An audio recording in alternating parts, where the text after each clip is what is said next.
Hey NC Youth, this is the sermon recap for Psalm 143, In Your Unfailing Love. This week's main point is that in times of trouble, God will answer us because that's who He is. In today's passage, we see David in his own distress, crying out to God because he knows that he can turn to Him. And even in turning to God, he has resolve for his troubling situation. In the first half of the psalm, we see that David's in a state of distress. And he cries out to God on the basis of God's faithfulness and His righteousness. Because David knows that he is unrighteous himself, that he is a sinful man.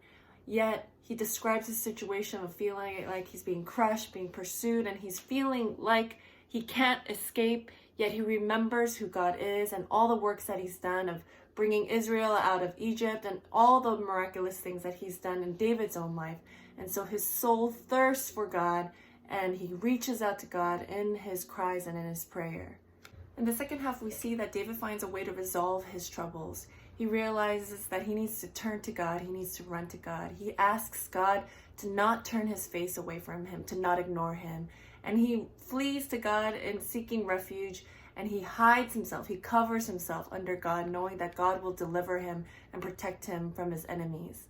And David makes his own resolve. He asks God to be able to hear of God's steadfast love in the morning. He asks God that, help me know the way that I should go. And he asks God to teach him His will, because God, you are my God. And he says at the end, I am your servant, emphasizing that covenantal, binding, committed relationship that God initiated, that God sustains, and knowing that David knows that God will rescue him and hear his prayers, and in God's faithfulness and righteousness, deliver him from his troubles. So you see, youth, if we're experiencing times of trouble, I hope we remember who God is and that we can turn to Him in our distress, and that He will make a way to resolve our troubles because of His faithfulness and His righteousness and His unfailing love. And may we also make our own resolve to ask God to remind us of His unfailing love, to know the way we should go, and to teach us to do His will, for He is our God and we are His servants.